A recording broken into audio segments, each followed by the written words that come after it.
All right. So good morning, everyone.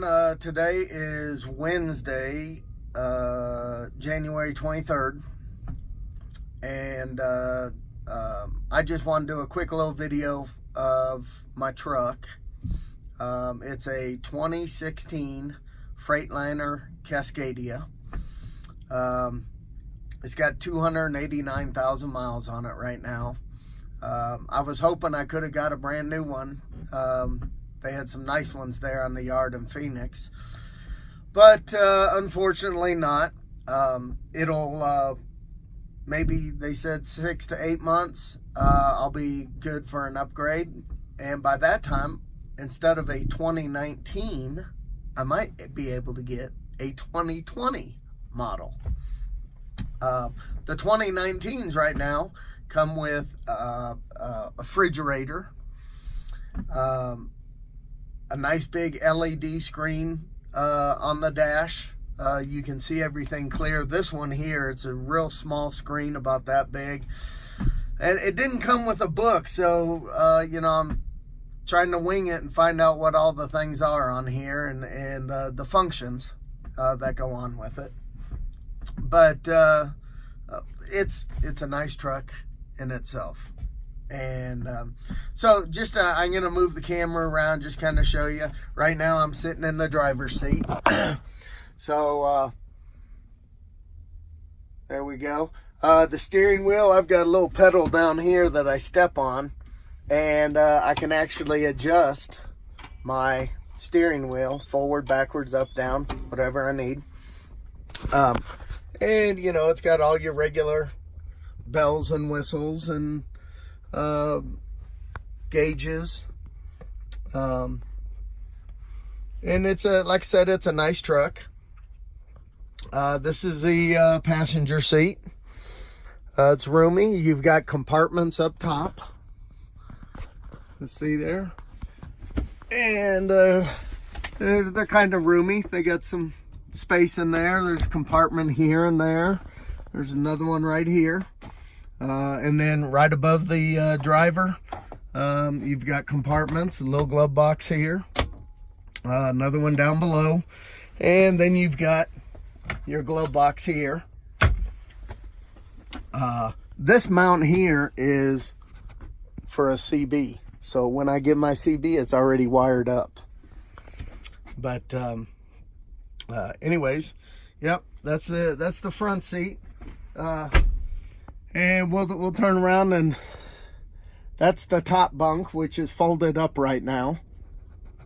And there's the bottom bunk. That's my bed. It's roomy. Let's see here. There we go. It's roomy. It's got a lot of bells and whistles. There's a vent right here. You've got another vent on the side with a fan. And this fan is pretty neat, because it'll either blow or it'll suck just by pulling it out and reversing it. And that's pretty neat. I've got controls over here. Let's find out where we at here. There we go. Here we comes. All right.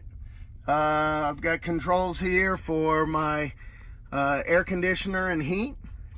I've got light switches. I got a power port. And then when the truck's not running, I have an auxiliary heater that I can set down here, and you can adjust it colder or hotter. So that auxiliary heat, how to best say it, if the truck ran idle for 8 hours, if the truck ran idle for 1 hour, you would use more fuel than that auxiliary heater in 8 hours time. So it's to save, so the engine doesn't have to be idling all the time. And some states, they require vehicles can't idle all the time. Now, one of the features on the truck, which I don't have, but on the 2019s, they have a adaptive assist idling. So you set it up, and when the temperature drops below 15 or 20 degrees, it automatically starts and stops, or starts the engine and shuts down the engine based on the temperature. But what that's also doing is keeping the diesel fuel from gelling up, is keeping it warm and moving around. So mine doesn't have that feature. So every several hours, if you're in real cold temperatures, you're going to end up, let me reset this here. You're going to end up having to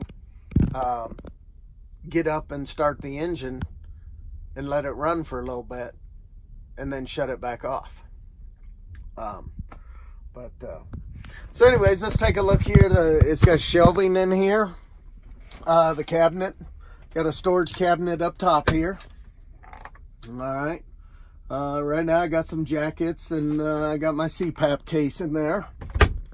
I got a little cubby hole here that it's got just kind of odds and ends things. It's got a 12-volt power port back here. And I did invest in a Blue Parrot 350 headset that I've got charging right now, and then I'll be able to get it synced up to my phone for incoming calls or music or anything. Down below, let's see, we've got another compartment. Let's see how well we can get this in here without the sunlight. There we go. All right, so I got storage. So I've got my duffel bag and my backpack in there right now. Nice little size compartment. And then down at the bottom is storage up underneath. I got another duffel bag that's got clothes and things in it. Right here, let's get it here. There's my inverter, which I tried using my CPAP on the 12 volt, and I actually blew a fuse. Actually, the fuse didn't blow. It's one of those thermal ones, so after it cools down, it resets itself. So I end up plugging it to the inverter rather than the 12 volt power port. On the other side, you've got some space. This is for hanging clothes. It's got a little clothesline hanger up there, and right now I've just got I got my dirty clothes in here, my dirty clothes bag, and I've got some drinks. It's got a couple pockets. All right, top and bottom. Down below, we've got a little storage shelf. It's got another 12 volt power port back in the back on it, and I keep my CPAP here, and that way it makes it real nice right next to the bed. Not a problem. And we've got down below, this is a little work tray, writing tablet. You know, if you're gonna sit and eat, you got a little table. This flips up, and there's some storage underneath. I got cold medicine because I'm trying to fight a cold right now. And this is my new headset that I just bought. It's the Blue Parrot B350 XT. It's supposed to be really good. And down below is a small little compartment. And this, I'm not sure what's down here. I haven't taken this off to see. So let's see, your person that sleeps up top will swing around. They got a little compartment up there that they can store things up top. Okay. You've got a window here, and you got a window here that also open for ventilation. And so the bed, if we turn the latch, the bed will just lower right down. It locks into place. And as you see, there's no mattress in there.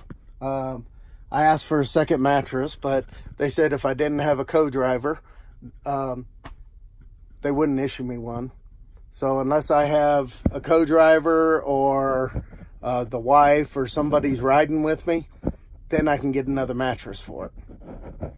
But so as you notice, there's no ladder for them to have to climb up or down. But the only thing I can think is these little things right here. This is a lower one.